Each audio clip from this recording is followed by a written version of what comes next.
Muy buenas a todos. Si estás viendo este vídeo es que seguramente estés trabajando con jóvenes y hoy vamos a hablar sobre el primer anuncio en la pastoral juvenil, cómo abrir procesos de acompañamiento a nuestros jóvenes a través del primer anuncio. No sé cuál es tu ámbito.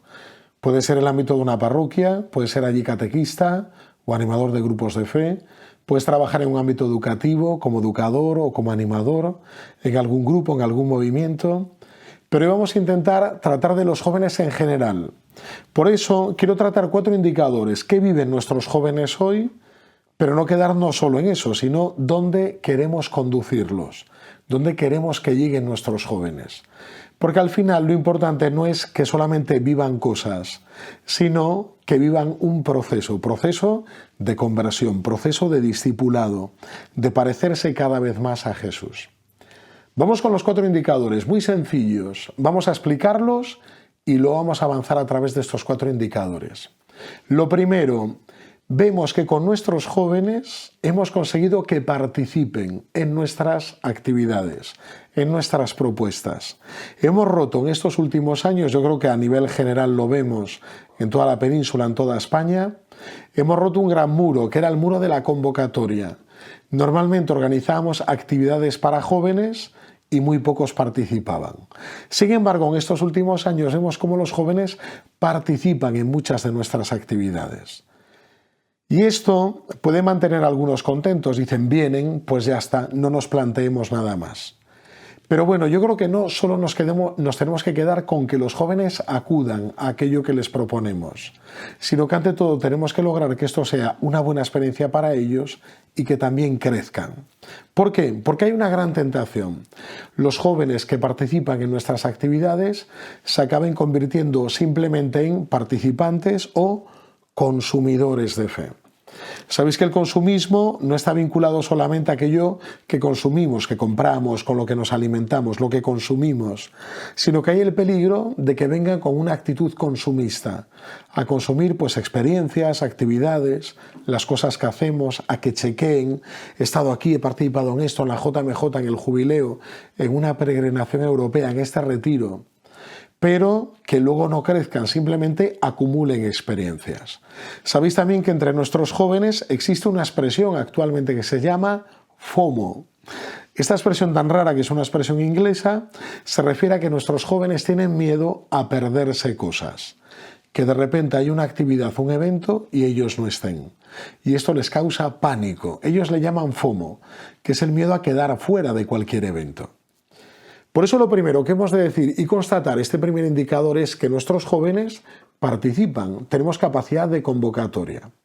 Pero también hay la tentación de que sean simplemente consumidores de nuestras actividades. Hemos de valorar muy positivamente que somos capaces de convocarlos. Nos cuesta nuestro trabajo. Es más, la mayor parte de las veces se convocan entre ellos. Aquí en Santiago de Compostela, de donde yo soy, tenemos la experiencia de organizar desde hace muchos años retiros para jóvenes. Pero nos hemos dado cuenta que de repente han llegado unos retiros de fin de semana que también se están llevando a cabo en muchos lugares de la geografía nacional, que en cuanto abrimos la inscripción se llenan. Y no solamente se llenan, sino que hay lista de espera. Esto hasta ahora no nos pasaba. Antes, cuando organizábamos un retiro, tenías que estar empujándolos, empujando ahí el elefante, llamándoles por teléfono, invitándoles a participar, facilitándoles las cosas. Y ahora, sin embargo, vemos que cuando se abre una inscripción para uno de estos retiros, los jóvenes acuden. ¿Por qué? La respuesta está en que ellos se invitan unos a otros, viven una experiencia preciosa y quieren compartirla con otros. Esto hasta ahora no nos sucedía. Pero ojo, os recuerdo, hemos roto la barrera de la convocatoria, pero no nos hemos de quedar en eso. No hemos de decir, wow, he tenido muchos jóvenes en mi encuentro. No. Ahora viene la segunda parte, que es trabajar con ellos, de lo que luego hablaremos. En segundo lugar, segundo indicador, hemos visto cómo el perfil de la mayoría de nuestros encuentros juveniles hay un denominador común, que antes no era tan común cuando yo era joven, hace unos pocos años, que es el tema de la adoración eucarística. Yo cuando era joven recuerdo que no descubrí casi la adoración eucarística hasta que entré en el seminario mayor, ya como seminarista. Pero no era común que en los encuentros de jóvenes hubiera adoración eucarística, que estuviera la Eucaristía en el centro, Jesús Eucaristía. Y ahora, sin embargo, a cada evento que acudimos, contemplamos allí cómo en general se organiza una adoración eucarística. Es más, cómo gran parte de los eventos giran alrededor de la adoración eucarística. Por ejemplo, cuando participamos en una jornada mundial, en la vigilia, adoración eucarística. En el jubileo que hemos tenido recientemente con los jóvenes en Roma, adoración eucarística. Peregrinación europea de jóvenes aquí en Santiago de Compostela, adoración eucarística. Pero no solo en los grandes eventos, sino en los pequeños eventos o en los eventos parroquiales, llama mucho la atención. Por ejemplo, obispos que convocan a sus jóvenes para la oración, hay convocatoria en algunas diócesis mensuales, les invitan a un encuentro con adoración eucarística. O las famosas horas santas que ahora distintos grupos llevan a cabo. En el centro está la adoración eucarística. Esto es algo fantástico, porque le estamos proponiendo a los jóvenes lo central de nuestra fe, que es el encuentro con Jesús. Esto es algo tremendo, que les propongamos eso. Y aquí se produce un primer anuncio bestial, donde se les anuncia que Jesús les ama, que se quiere encontrar con ellos. Hay una actividad que tenemos aquí de primer anuncio, de evangelización, una luz en la noche, en la cual jóvenes salen a la calle a invitar a otros jóvenes al encuentro con Jesús. Pero ojo, ese encuentro está muy cuidado y preparado. Hay jóvenes que salen a invitar, otros jóvenes esperan en la iglesia para acoger, otro joven les acompaña al encuentro con Jesús, un encuentro cara a cara, y le dicen, ¿quieres decirle algo a Jesús? ¿Quieres que rece por ti? ¡Guau! La adoración eucarística se ha puesto en el centro y esto es algo fantástico, o sea, es fenomenal, es impresionante que en la iglesia pongamos al Señor en el centro y sobre todo en nuestro trabajo pastoral con jóvenes. Se ha convertido casi en una seña de identidad. Es más, los jóvenes a lo largo de la semana, yo la experiencia que tengo, los que son de dentro, los que participan, hasta suelen acudir a varias adoraciones eucarísticas semanalmente. Pero repito, esto es un indicador. El indicador nos habla también de que tenemos que conducirlos a algo más.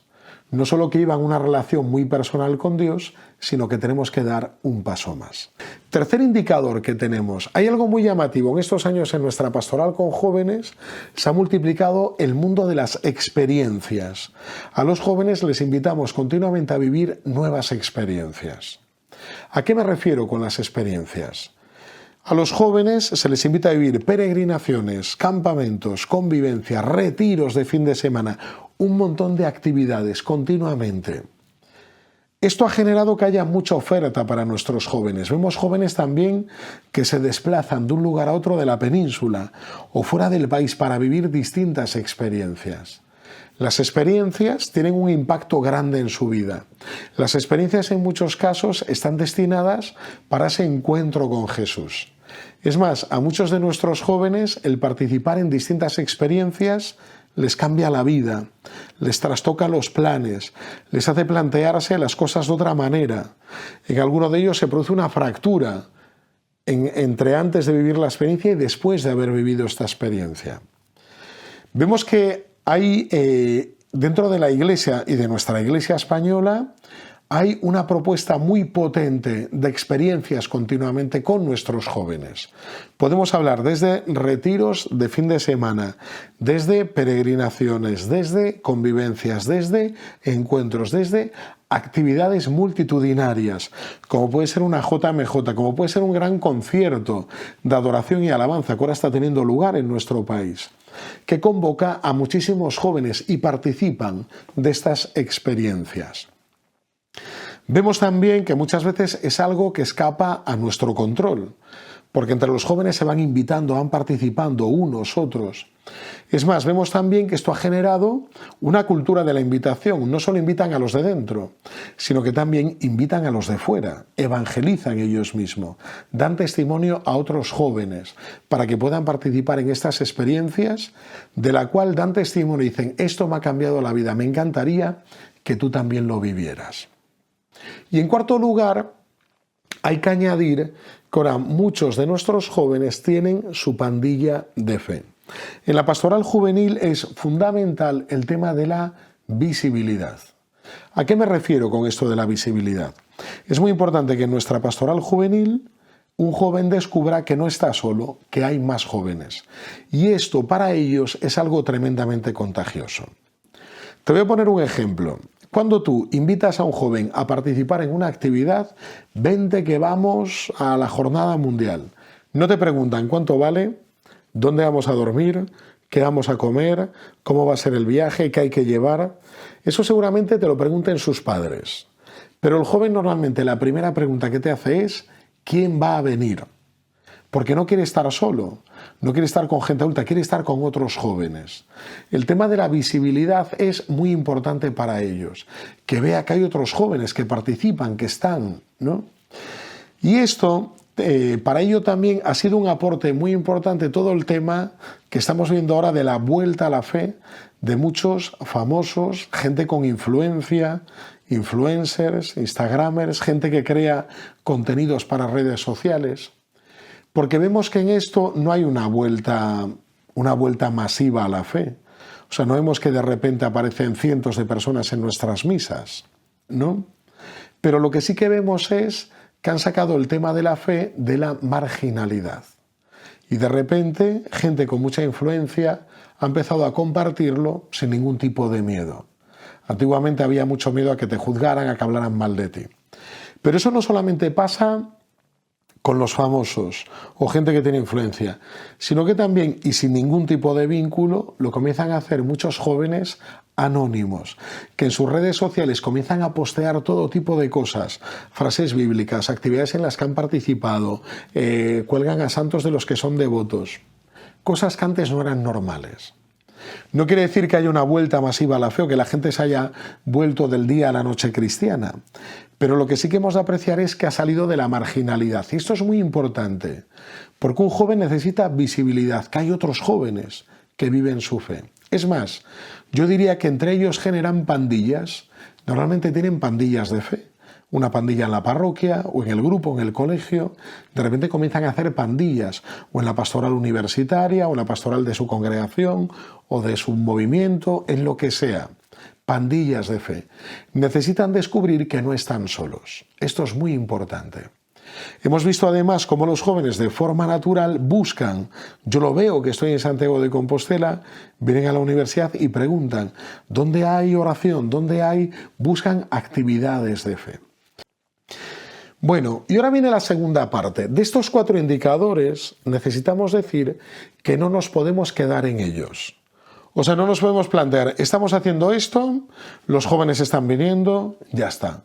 No debemos hacer nada más. Hemos roto la barrera de la convocatoria, ¿no? Como me decía un párroco, que yo le decía, bueno, y después de esta actividad, ahora que están viniendo, ¿qué estás haciendo con ellos? Dice, no, me da igual, ya están viniendo. Eso no puede ser. Tenemos que proponerles algo. Es más, vosotros, que sois animadores, catequistas, educadores, tenéis que tener en mente a dónde los queréis conducir. Y esto es muy importante. El padre Tomás Morales, un jesuita, fundador de los Cruzadas de Santa María, él solía decir, si a un joven le pides algo, no te dará nada. Pero si le pides todo, ten por seguro que te dará algo. Y esta es una buena clave. ¿Por qué? Porque nosotros tenemos que invitarles a dar más pasos. Quizás no todos inicien este proceso, pero tenemos que tener claro que les queremos conducir a una intimidad mayor con Dios y un compromiso mayor con la Iglesia y con la sociedad. Queremos realizar esto con los jóvenes. No solo que vengan, no tener número. O sea, no necesitamos followers, necesitamos discípulos. Followers son seguidores, como se le llaman en redes sociales. Y esto es muy importante, por eso os voy a proponer 4 pasos. 4 sencillos pasos que tenemos que comenzar a dar desde cada indicador a donde yo creo que debemos orientar nuestro proceso. Puedes estar de acuerdo o no, pero te los voy a compartir y yo quiero ayudarte sobre todo en este día a poder reflexionar. Lo primero, estamos muy contentos de que los jóvenes vengan, que sean participantes, pero ojo, hay una gran tentación y es que se conviertan simplemente en grandes consumidores. Y esto es muy delicado porque a veces el joven tiene un afán de consumir. Somos consumistas en esta generación por naturaleza. Pero no solo necesitamos consumir cosas, necesitamos consumir experiencias de todo continuamente. Tenemos ese FOMO que decía antes, a perdernos algo. Por eso hay que tener mucho cuidado que no sean simplemente consumidores, sino nosotros el proceso que queremos realizar es que esos jóvenes consumidores pasen a ser evangelizadores. Y esto es muy importante. ¿Qué significa que pasen a ser evangelizadores? Significa que ese encuentro con Dios no les lleve a una relación individualista o a veces una relación espiritual narcisista, centrada en ellos mismos, en lo que sienten, sino que les lleve a poder llevar a Jesús a toda su vida. Y esto es también a todos sus ambientes. ¿Cómo educar o cómo dar este paso de ser consumidor a ser evangelizador? Pues mira, yo creo que tenemos un instrumento en este tiempo muy potente, como son los métodos de primer anuncio. Cuando el Papa Juan Pablo II hablaba de la nueva evangelización, daba 3 claves. La nueva evangelización tiene un nuevo ardor, eso es un nuevo fuego, tiene una nueva expresión, unos nuevos lenguajes y en tercer lugar tiene unos nuevos métodos. Y un regalo que estamos viendo en la Iglesia actual es tener nuevos métodos. En estos años yo he visto cómo estos nuevos métodos de primer anuncio tienen la capacidad de equipar, de formar a nuestros jóvenes y también de transformarles en evangelizadores. Alguno de estos métodos puede ser evangelizaciones directas, como puede ser una luz en la noche, night fever, misiones que se hacen en verano con ellos en la playa, pero pueden ser también procesos más largos, como por ejemplo las cenas alfa, a lo largo de varias sesiones, acompañar un grupo, aprender cómo es esa evangelización, cómo es esa acogida, cómo se generan preguntas, cómo escuchar, cómo evangelizar. Por esto este es el primer punto, que es muy importante, que nuestros jóvenes pasen de ser simplemente consumidores, participantes, no nos podemos conformar con eso, a que sean evangelizadores. ¿Y por qué es importante este proceso? Este proceso es importante porque si ellos se convierten en evangelizadores, van a multiplicar el impacto entre otros jóvenes. Te pregunto, ¿quién es el mayor evangelizador de un joven? Normalmente otro joven. Por eso es muy importante que ellos den ese paso de consumidores de la fe a evangelizadores. ¿Qué nos puede ayudar en este proceso? Sobre todo nos puede ayudar el que les diseñemos actividades de primer anuncio, donde ellos no las realicen solamente, sino que se formen, se equipen. Y llega un momento que hasta ellos las pueden dirigir. Esto es fantástico. Segundo paso, os decía, vemos cómo han puesto en el centro la adoración, pero hay que tener mucho cuidado con esto, porque puede ser que estemos sin querer, puede haber la tentación, no digo que siempre, porque yo soy un gran, no solo fan, sino un gran convencido de que la adoración eucarística nos transforma por dentro. Pero no nos podemos quedar solo en eso, en una relación intimista con Dios, o que el joven se convierta en alguien que al final lo que se centre es en cómo se siente él, de forma narcisista. Si hoy me siento bien con Dios, si no, que solamente tengo una relación con Dios cuando siente cosas buenas. Nuestro joven tiene que crecer. Por eso hay que dar un paso más, hay que pasar de ese trato íntimo con Dios, que es necesario y muy importante y que está siendo una bendición, a que adquieran un compromiso. Y el tema del compromiso es importante, que se puedan comprometer. Fíjate, hasta hace unos años, como no teníamos propuestas, ofrecíamos a nuestros jóvenes que una vez que terminaban su iniciación cristiana, quedarán en la parroquia. Como no hacíamos grupo en la parroquia, les invitábamos a lo que teníamos. ¿Qué es lo que teníamos? Pues haz de catequista o ayuda en misa. Todo cosas hacia adentro, cosas en la parroquia. Sin embargo, el compromiso va más allá. Cuando a un joven le invitamos a comprometerse, le invitamos a llevar a cabo no solamente un cambio en la iglesia, sino también un cambio social. Por eso es muy importante que a nuestro joven lo acompañemos en este compromiso, en un tiempo muy difícil, porque nuestros jóvenes son jóvenes muy líquidos, que les cuesta mucho comprometerse. En el último informe de la Fundación Santa María sobre los jóvenes españoles e iberoamericanos decían, una de las cosas que me impactó mucho cómo lo expresaban. Decía que nuestros jóvenes valoran mucho el voluntariado, pero no lo practican. Creen que es algo muy importante, pero ellos no lo llevan a cabo. Por eso sí que es muy importante que a nuestros jóvenes les acostumbremos a ese encuentro fuerte con Dios, pero que ese encuentro fuerte con Dios les lleva a un compromiso eclesial y también social, que salgamos de nuestros ámbitos. Por eso es muy importante llevar a cabo esto y que lo podamos proponer. Me llamaba la atención estos días, han tenido una reunión a nivel nacional, la coordinación de Magis. Magis son pues todas las instituciones de espiritualidad jesuítica, y uno de los pasos que han dado, porque se han dado cuenta, es acentuar el tema del compromiso social. Porque han visto que los jóvenes se quedan solamente en vivir una relación íntima, pero que luego no llevan ese compromiso al mundo. Tercer indicador de lo que estamos haciendo. Hablábamos de las experiencias que vivían nuestros jóvenes. Nos encanta que vengan, que participen, que crezcan en estas experiencias, pero hay que dar un paso más. Estas experiencias les pueden conducir, y algunas además se da de forma natural, a convertirlos en líderes. Quizás esta palabra no te guste, el de generar jóvenes que sean líderes, pero líder es simplemente alguien que genera influencia. Todos somos líderes de alguna manera, todos, porque todos tenemos algún ámbito de influencia. Influimos en nuestra familia, influimos en nuestros amigos, en nuestros alumnos. Todo aquel que genera un ámbito de influencia, todo aquel que influye ya es líder. Por eso cuando decimos que queremos generar jóvenes que sean líderes, no solamente jóvenes que sean responsables, sino que sean jóvenes que tengan capacidad de influir en lo bueno, en otros. El tema de las experiencias es muy importante, pero tenemos que provocar que ellos no solamente sean consumidores de experiencias, una experiencia tras otra, se vayan pegando atracones, vayan haciendo como una especie de checklist, ¿no? O sea, vayan tachando en una lista todos los que vayan haciendo, ¿no? He participado en el retiro de Feta, he participado en un seminario de vida en el espíritu, ¿no? He participado en la peregrinación a Medjugorje, he participado y de repente en una JMJ, ¿no? Sino que lo importante es que ellos poco a poco se vayan responsabilizando, vayan tomando las riendas. Y para ser líderes también tenemos que formarles. O sea, no solamente formarles en la fe, sino también darles claves, darles instrumentos, enseñarles a tratar a la gente, dejar que se equivoquen, acompañarles. Porque el liderazgo no se aprende en un aula, sino que el liderazgo se aprende desempeñándolo. Por eso, últimamente hemos cambiado el nombre. Ya no le llamamos pastoral juvenil, ni pastoral de la juventud como antiguamente, sino pastoral con jóvenes, porque queremos que los jóvenes lideren nuestra pastoral. Y se da el caso que en general yo he descubierto que los jóvenes tienen mejores ideas que nosotros, no solamente para llegar a sus amigos, sino para comunicarles las cosas de la fe.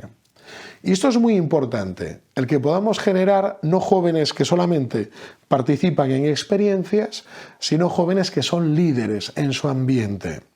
Porque no solo lo harán en el ambiente eclesial, sino que también lo harán fuera. Las actividades de primer anuncio en general, cuando las llevamos a cabo, que en general si las llevamos a cabo es porque hemos adoptado algún método de primer anuncio, provoca que ellos sean líderes, los va equipando.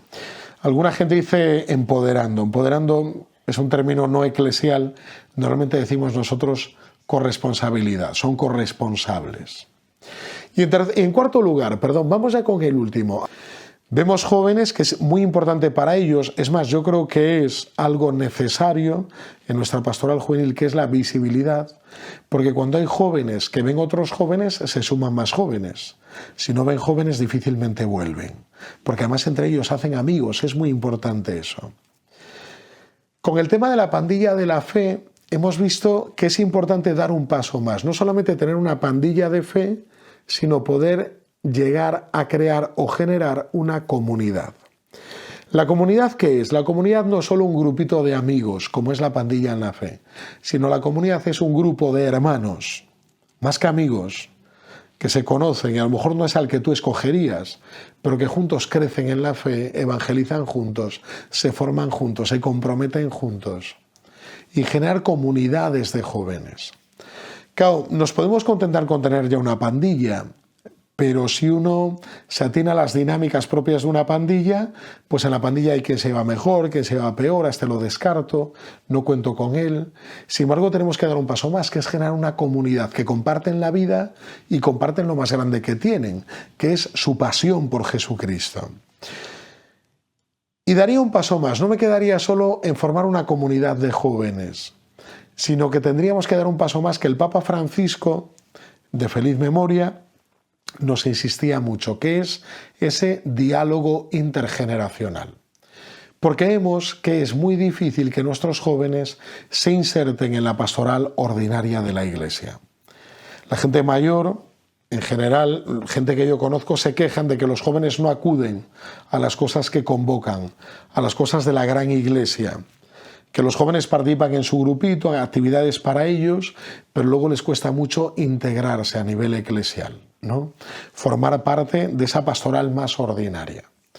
Un paso que tenemos que dar los educadores, los animadores, los catequistas, los que estamos al frente, es lograr que los jóvenes también se inserten en la Iglesia, en nuestra Iglesia real, concreta, en nuestra Iglesia. Y esto lo tenemos que promocionar nosotros. Esto quiere decir que tenemos que preparar a los jóvenes para esta inserción en la Iglesia, pero también tenemos que preparar a nuestros adultos, que muchas veces dicen, siempre se ha hecho así, ¿por qué lo cambiáis? ¿No? Que tienen ya su estilo, sus formas, su manera.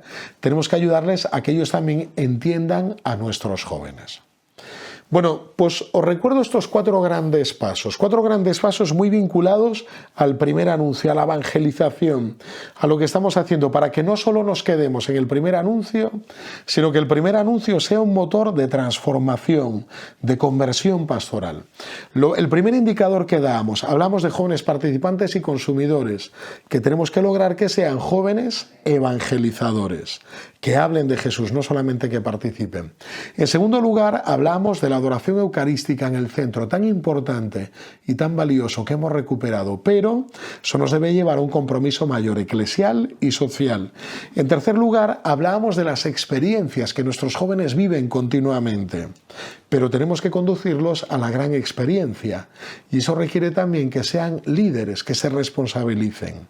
Y en cuarto lugar, hablamos de la pandilla de fe. Qué importante es visibilizar en la pastoral juvenil que hay más jóvenes, pero no nos debemos solo consolar con el número, sino tenemos que lograr que formen una verdadera comunidad y que se integren en esa comunidad eclesial que es intergeneracional.